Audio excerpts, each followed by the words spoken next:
Assalamualaikum warahmatullahi wabarakatuh. Alhamdulillahirabbil alamin wassalatu wassalamu ala asrofil anbiya'i wal mursalin wa ala alihi washabihi ajmain, amma ba'du. Yang saya hormati kepada dosen pengampu studi materi fikih MTSMA, yaitu Bapak Friendly Argadinata, dan teman-teman yang berbahagia yang saya banggakan.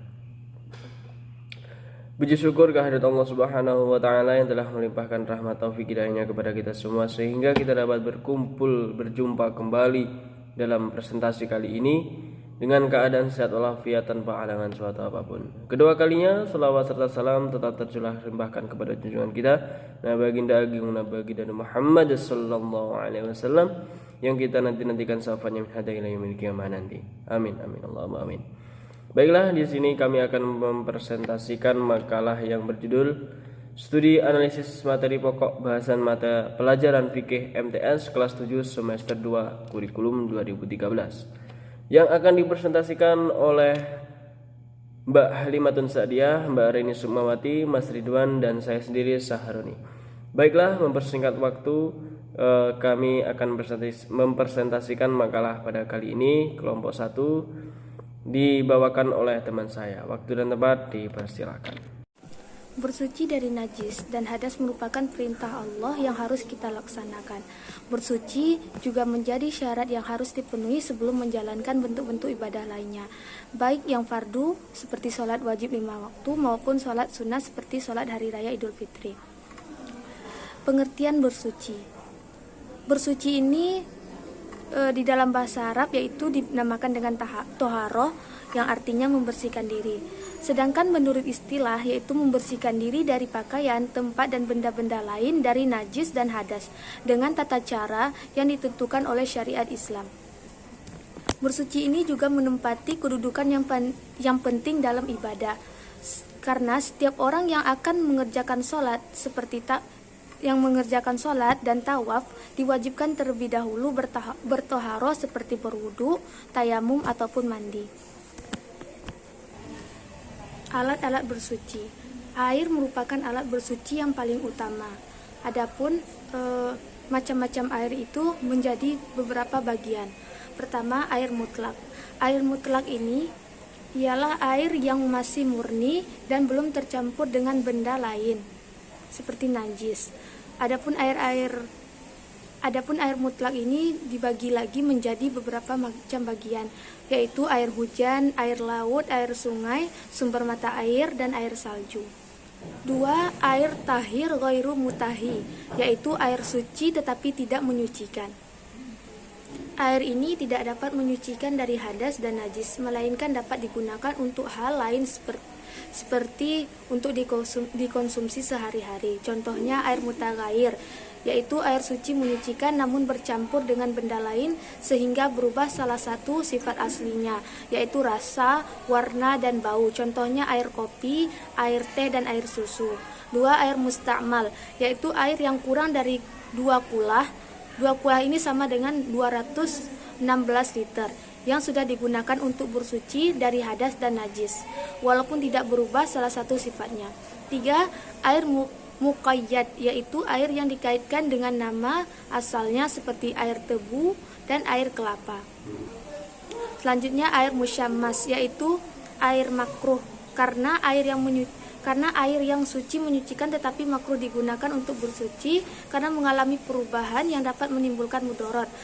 Contohnya air yang dibiarkan dijemur di bawah terik matahari dalam wadah yang terbuat dari bahan logam yang berkarat seperti seng, besi, tembaga, dan aluminium. D. Air mutanajis. Air mutanajis yaitu air awalnya suci yang kurang dari 2 kulah tetapi terkena najis dan telah berubah salah satu sifatnya. Air tersebut hukumnya najis, tidak boleh diminum maupun digunakan untuk bersuci. 2. Adapun alat untuk bersuci, tanah dan debu. Debu adalah salah satu alat untuk bersuci, dapat digunakan untuk bersuci sebagai pengganti air. Bersuci dengan debu disebut tayamum. Tayamum merupakan pengganti wudu dan mandi wajib. Dan 3, alat-alat bersuci yaitu batu. Segala sesuatu yang keluar dari kubul dan dubul adalah najis. Menyucikan dari buang air kecil disebut istinja. Istinja disebut istijmar. Baiklah, saya akan melanjutkan materi selanjutnya, yaitu pengertian hadas dan najis. Hadas dan najis adalah suatu hal yang menyebabkan seorang itu harus toharoh ataupun bersuci. Dikarenakan jika kita tidak toharoh atau tidak bersuci, maka ibadah kita tidak diterima oleh Allah Subhanahu wa taala. Maka dari itu, jika kita terkena dua hal tersebut, maka kita harus bersuci ataupun toharoh agar ibadah kita diterima oleh Allah Subhanahu wa taala. Seperti contohnya sholat, mengaji Al-Qur'an dan lain sebagainya itu. Nah, pengertian najis berasal dari bahasa Arab yaitu an-najasatu yang berarti kotor atau menjijikkan. Nah, berasal dari sifatnya, najis dibagi menjadi dua, yaitu najis hisyah dan najis ma'nawiyah. Najis hisyah adalah najis yang terlihat oleh kedua mata kita, dapat dirasa oleh panca indera, contohnya seperti jilatan anjing, kotoran manusia, hewan, kucing dan lain sebagainya. Nah, yang kedua adalah sifat najis ma'nawiyah. Najis ini adalah najis yang bersifat tidak kita rasakan, tetapi di situ kita terkena oleh najis itu atau menodai akidah kita sehingga tidak dapat dilihat oleh panca indera ataupun kedua mata kita. Nah, contohnya yaitu seperti syirik dan kufur. Nah, menurut pengertian di sini, tingkatan najis itu dibagi menjadi tiga, yaitu najis mukhaffafah, najis mutawasitah dan najis mughaladzah. Yang pertama tadi adalah najis mukhaffafah. Najis ini adalah najis yang paling ringan. Contohnya seperti kotoran dan air kencing bayi yang baru lahir tanpa sebelum itu tidak memakan apapun kecuali ASI dari ibunya. Nah, itu cukup kita percikan air kepada najis yang terkena. Ketika yang terkena najis, maka di situ sudah dikatakan suci. Yang kedua adalah najis mutawasitah atau najis sedang. Najis mutawasitah merupakan najis yang berada di tengah-tengah antara najis mukhaffafah dan najis mughaladzah. Najis ini adalah najis yang keluar dari kubul dan dubur manusia kecuali air mani. Nah, di sini kita cukup membasuh dengan air saja, itu sudah cukup. Nah, berdasarkan kembangan dari najis sedang tadi, itu ada beberapa perkembangannya yaitu ataupun cabangan-cabangannya, yaitu najis ainiyah, najis yang berwujud atau tampak, dan yang kedua adalah najis hukmiyah, najis yang tidak tampak, dan yang ketiga adalah najis cukup ya, berarti cuma dua cabangannya. Ya, yang selanjutnya adalah najis mughaladzah. Nah, ini adalah najis yang paling berat. Seperti anjing dan babi. Nah, itu contohnya dari najis mughaladzah. Termasuk najis adalah dari air liur kedua binatang tersebut. Nah, itu termasuk najis yang berat. Dan sperma dan anak-anak dari hasil persilangan, dari persilangan hewan maksudnya, itu mensucikannya. Kita harus mensucikan dengan 7 kali basuhan air dicampur dengan debu. Nah, itu mensucikan dari hadas besar, caranya seperti itu. Jadi kita basuh dengan air 7 kali dan debu 7 kali. Nah, itu baru bisa dikatakan suci. Nah, pengertian hadas dari bahasa Arab yaitu al-hadasu menurut bahasa Arab ya tadi, perkara yang baru. Adapun menurut istilah hadas adalah suatu keadaan seorang yang dianggap tidak suci. Hadas dapat dibagi menjadi dua, yaitu hadas kecil dan hadas besar. Hadas kecil adalah hadas yang cara mensucikannya dengan berwudu ataupun tayamum. Itu bisa dikatakan sudah suci ataupun bisa mensucikan, yaitu seperti air, itu bisa mensucikan hadas kecil. Dan hadas besar adalah hadas pada diri seorang muslim karena sebabnya tertentu. Cara bersucinya pun juga tertentu. dengan cara mandi besar, mandi wajib. Nah, hadas besar ini dicontohkan seperti keluarnya air mani, haid, nifas, dan ya lain sebagainya itu. Nah, itu adalah hadas besar, mensucikannya dengan mandi wajib. Jika tidak ada air, maka kita bisa menggunakan debu sebagai gantinya air. Ya, di sini saya akan melanjutkan poin ke-C, yaitu tentang sholat fardu 5 waktu. Dan sebelum saya menjelaskan tentang fardu 5 waktu itu tersebut, saya akan menjelaskan tentang pengertian sholat itu sendiri dan dalil yang mempertegas untuk kita melakukan sholat. Yang pertama adalah pengertian sholat. Pengertian sholat secara bahasa itu memiliki arti yaitu doa. Doa setiap apapun yang kita lakukan dalam gerakan sholat, dalam ucapan sholat itu berarti kita doa kepada Allah dan memuji Allah. Seperti kita membaca surat Al-Fatihah itu kita memuji dan berdoa kepada Allah. Dan surat pendek itu juga kita mengandung doa-doa yang sudah terkandung dalam arti dari surat tersebut. Nah, untuk secara istilah salat itu adalah ibadah yang dilakukan untuk umat Islam atau umat muslim, meliputi ucapan dan perbuatan sesuai dengan ketentuan rukun dan syarat yang sudah ditentukan, diawali dengan takbiratul ikram seperti Allahu Akbar dan diakhiri dengan salam. Dan di sini saya akan menjelaskan tentang dalil Al-Quran tentang penekanan untuk kita sebagai muslim untuk sholat, yaitu adalah di dalam surat Al-Baqarah ayat 43 yang berbunyi A'udzubillahi minasyaitonirrajim, Bismillahirrahmanirrahim, wa aqimis sholata wa atuz zakata wa raka'u ma'ar raqiin, yang artinya tegakkanlah sholat, tunaikanlah zakat, dan rukuklah berserta dengan orang-orang yang rukuk. Nah, dalam ayat ini kita tuh sebagai seorang muslim kita disuruh untuk sholat dan menunaikan zakat. Karena kenapa sih seorang umat muslim itu harus sholat? Karena perbedaan antara seorang non-muslim dan seorang muslim itu berada pada ibadahnya, yaitu ibadah sholat. Jadi kita sebagai seorang muslim itu diwajibkan untuk sholat 5 waktu. Jika kalian sebagai orang muslim kalian tidak melaksanakan sholat 5 waktu, berarti kemusliman kalian atau keislaman kalian perlu dipertanyakan. Poin yang kedua adalah ketentuan-ketentuan sholat. Ketentuan-ketentuan sholat ini dibagi menjadi beberapa macam, yaitu yang pertama adalah syarat sholat. Syarat sholat ini juga dibagi menjadi dua ketentuan, yaitu syarat sah sholat dan syarat wajib sholat. Dan syarat sah sholat ini juga ada 5 ketentuan yang harus kita lakukan, yaitu yang pertama adalah suci dari hadas dan najis, hadas besar dan hadas kecil. Yang kedua adalah suci badan, pakaian, dan tempat dari najis. Yang ketiga adalah menutup aurat. Maksudnya menutup aurat itu kan batasan menutup aurat dan wanita dan pria itu berbeda-beda.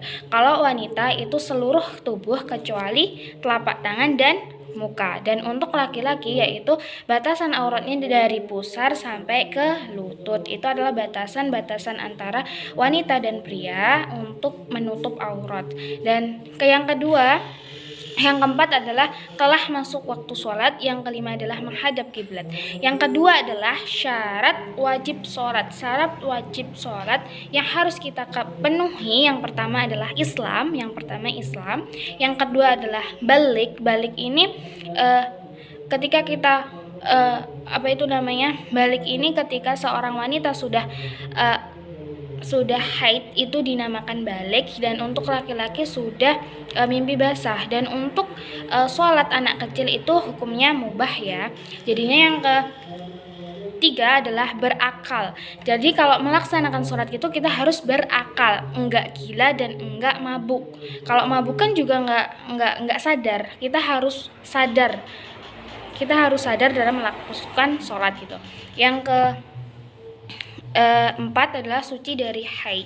Jika suci dari haid itu ketika kita melakukan sholat, kita sedang haid, berarti kita tidak wajib untuk sholat gitu. Yang kelima adalah sampai dakwah Islam kepadanya.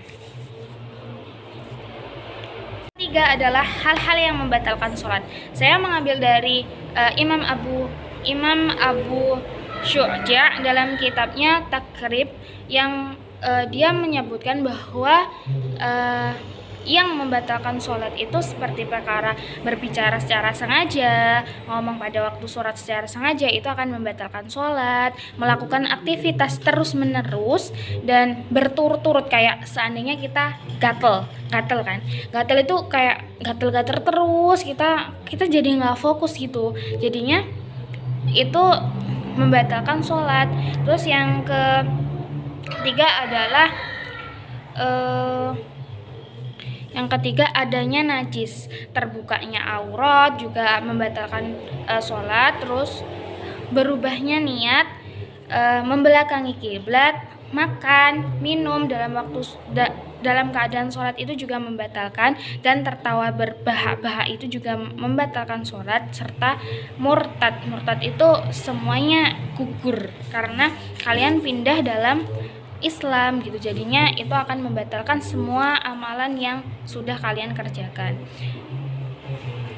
Yang kedua adalah rukun sholat. Rukun sholat ini adalah suatu perkara yang harus dilakukan, dan apabila ada yang tidak dikerjakan akan menjadikan salat kita tidak sah. Apa sih rukun-rukun yang harus kita ketahui? Yang pertama adalah ketika kita ingin melaksanakan sholat, kita yang harus kita tanamkan pada diri kita adalah niat dari dalam hati kita, niat bagaimana kita mau sholat. Yang kedua adalah berdiri bagi yang mampu. Maksudnya berdiri bagi yang mampu ini ketika kita sedang sakit, kita gak bisa untuk berdiri, kita boleh untuk duduk dalam sholat. Jika duduk pun tidak bisa, kita juga bisa sholat sambil tidur. Sebenarnya Islam itu tidak menyulitkan, itu sudah ditentukan ya. Yang ketiga adalah takbiratul ikram dengan mengucapkan Allahu Akbar. Yang keempat adalah membaca surat Al-Fatihah. Ini diwajibkan ketika ini sangat poin yang penting. Jika kita sholat kita tidak membaca surat Al-Fatihah, berarti kita salatnya gugur. Yang saya tahu seperti itu. Yang kelima adalah ruku. Yang keempat adalah i'tidal. Yang ketujuh adalah sujud. Yang kedelapan adalah duduk di antara dua sujud. Yang kesembilan adalah duduk tasyahud akhir. Dan yang ke-11 adalah membaca sholawat atas Nabi Muhammad SAW. Yang ke-12 adalah mengucapkan salam seperti Assalamualaikum warahmatullahi, Assalamualaikum warahmatullahi. Dan yang ketiga, yang poin terakhir adalah tertib. Ketika kita ingin melakukan sholat, kita harus tertib dari tahap niat, membaca surat Al-Fatihah, menjadi surat pendek, itu ruku dan lain sebagainya, itu harus urut. Jika kalian tidak melakukan rukun itu secara tertib, berarti sholat kalian akan tidak sah. Seperti contohnya gini, ketika kalian ingin sholat dan kalian mendahulukan ruku, itu bukan tertib namanya, itu kayak bukan rukun sholat, jadinya itu tidak boleh. Kayak ruku aja deh dulu ditimbang takbir gitu, jadinya itu nggak boleh ya, jadinya harus tertib. Dan adalah makruh sholat. Sebenarnya makruh itu apa sih? Makruh adalah segala sesuatu yang lebih baik ditinggalkan. Lebih baik, ini penekanannya lebih baik ditinggalkan ya. Yang pertama adalah memejamkan mata pada saat sholat, itu hukumnya makruh. Yang kedua adalah menyandarkan siku pada waktu sujud. Maksudnya menyandarkan siku waktu sujud itu gimana sih? Kayak ketika kita sujud tuh kita tempelin semuanya siku-siku kita ke tanah gitu. Jadinya itu makruh ya, lebih baik ditinggalkan. Yang ketiga adalah menengadah ke langit dan menengok ke kanan dan ke kiri. Yang keempat adalah melakukan hal-hal yang dapat mengurangi kekhusyuan ketika sholat. Seperti apa sih yang mengurangi kekhusyuan ketika sholat itu? Seperti kalian kayak mengingat-ingat sesuatu, itu akan menghilangkan kekhusyuan. Kalian kayak, aku pengen makan di sana deh pas kayak berbatin gitu di waktu pas sholat itu seharusnya harus ditinggalkan, karena itu akan mempengaruhi kekhusyuan kita dalam beribadah kepada Allah. Yang selanjutnya adalah ketentuan waktu sholat. Ketentuan waktu sholat itu biasanya sudah ditentukan, bukan biasanya lagi, sudah ditentukan oleh sesuatu majelis ulama, di majelis ulama, yang mana ketentuan di daerah masing-masing antara sholat 5 waktu di daerah masing-masing itu berbeda-beda. Contohnya seperti daerah Jawa Timur dengan Sumatera itu mempunyai timing atau waktu yang berbeda-beda. Kalian jika ingin berpergian, kalian jangan menyamakan waktu subuh di Jawa Timur dengan waktu subuh di Sumatera. Itu jangan kau samakan di desa di Jawa Timur, tapi mengikuti jadwal sholat subuh yang ada di Sumatera. Nah, itu adalah waktu-waktu sholat itu di setiap daerah berbeda-beda. Sedangkan untuk sholat 5 waktu itu memiliki ketentuan yang sudah dijelaskan dalam hadis juga, yaitu yang pertama adalah sholat subuh. Sholat subuh ini tuh waktunya terbitnya fajar sidik hingga sebelum terbitnya matahari. Nah, ini ada juga hadis yang menjelaskan tentang waktu subuh adalah sejak terbit fajar sampai sebelum matahari terbit. Hadis riwayat Muslim. Yang kedua adalah sholat duhur. Sholat duhur ini dikerjakan pada waktu zawal, yang artinya siang hari, waktu tergelincirnya matahari. Yang ketiga adalah sholat asar. Ini dilakukan pada waktu sore hari. Waktu sholat asar dimulai sejak bayangan benda sama panjangnya dengan benda tersebut. Untuk waktu sholat maghrib ini waktunya dan arah waktunya ketika tenggelamnya matahari. Yang kelima adalah sholat isya. Ini adalah sebuah waktunya adalah waktu sholat isya itu biasanya dilakukan setelah sholat maghrib sampai menjelang sepertiga malam. Saya menjelaskan materi saya ini dengan terburu-buru karena memorinya tidak cukup untuk teman-teman. Saya maaf jika saya menjelaskan tuh agak terburu-buru karena memori HP saya tuh juga tidak cukup, mohon maaf. Dan itu saja penjelasan sholat fardu 5 waktu dari saya. Dan selanjutnya akan dijelaskan oleh rekan saya yang lainnya. Bismillahirrahmanirrahim. Itu tentang pengertian sholat berjamaah. Berjamaah atau kata jamaah itu berasal dari bahasa Arab jamaah yajma'u jama'atan, yang berarti kelompok, kumpulan atau golongan. Jadi sholat berjamaah menurut bahasa artinya sholat bersama-sama atau berkelompok.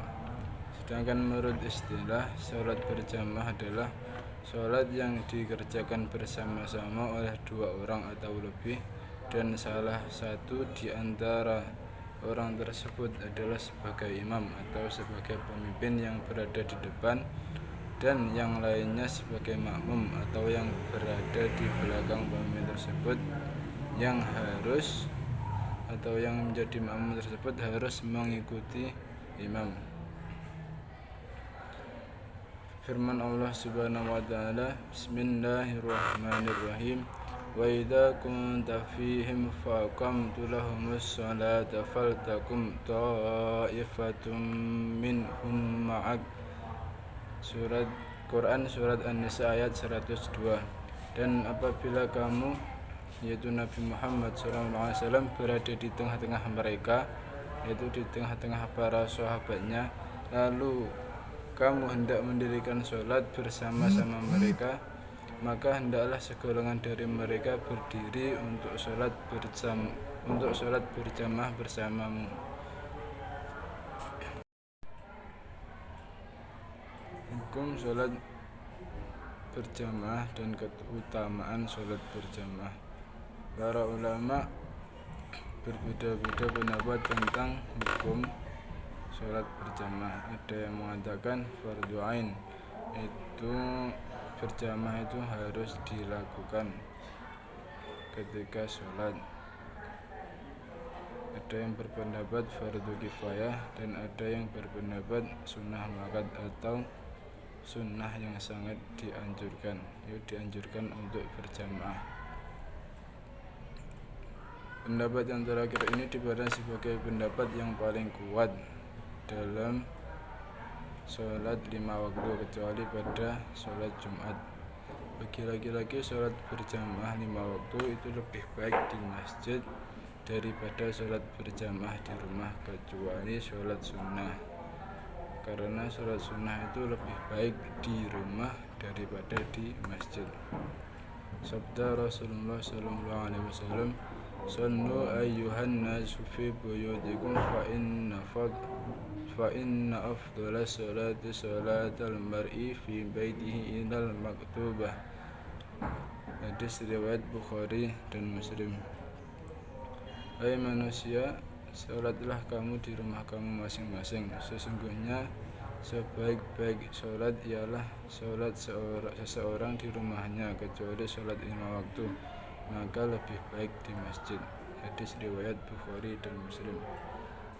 Untuk kaum perempuan, sholat di rumah itu lebih baik, namun berdasarkan hadis, perempuan diperbolehkan pergi ke masjid untuk mengikuti sholat berjamaah dengan catatan harus menjauhi segala sesuatu yang menimbulkan madarat, syahwat atau fitnah, seperti memakai wewangian atau perhiasan yang berlebihan. Sabda Rasulullah SAW, "La tamna'u nisa'akumul masajida wa buyutuhunna khairan lahun." Janganlah kamu larang perempuan pergi ke masjid, walaupun rumah mereka atau perempuan tersebut lebih baik bagi mereka buat beribadah. Sholat berjamaah juga mempunyai beberapa keutamaan selain mempererat persaudaraan di antara sesama umat manusia atau sesama umat muslim, dan dapat menambah syiar agama Islam. Juga sholat berjamaah itu derajatnya lebih tinggi daripada sholat sendirian. Adapun syarat-syarat menjadi imam, yang pertama adalah imam hendaklah lebih fasih bacaannya daripada makmumnya. Dari Rasulullah SAW, "Idza kanu salasatan falyummuhu ahaduhum ahaqquhum bil imamati aqra'uhum." Jika mereka bertiga, hendaklah salah seorang di antara mereka dijadikan imam, dan yang paling berhak atau patut di antara mereka untuk dijadikan imam adalah yang paling fasih bacaannya. Nah, ketika kita menemukan apabila kita merasa bacaan kita itu lebih baik daripada imam, maka kita sebenarnya tidak boleh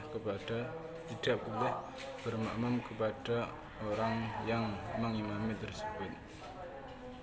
Terus yang kedua, laki-laki boleh jadi imam untuk laki-laki dan perempuan, sedangkan perempuan tidak boleh menjadi imam untuk kaum laki-laki. Terus selanjutnya, orang dewasa boleh menjadi imam untuk anak-anak. Orang yang sedang bermakmum kepada orang lain tidak boleh dijadikan imam. Jadi orang yang sedang bermakmum kepada imam atau orang yang mengikuti imam itu tidak boleh dijadikan imam. Selanjutnya yaitu tentang syarat menjadi makmum.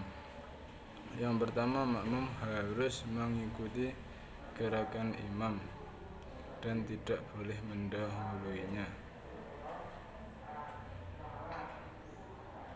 Yang kedua, makmum hendaklah berniat mengikuti imam. Yang ketiga, makmum hendaklah mengetahui gerak-gerik perbuatan imam, baik dengan melihat imam sendiri, melihat shaf barisan paling belakang, maupun mendengar suara imam, atau apabila ada bilalnya, mendengar suara bilalnya. Selanjutnya, kedua atau imam dan makmum harus berada pada satu tempat.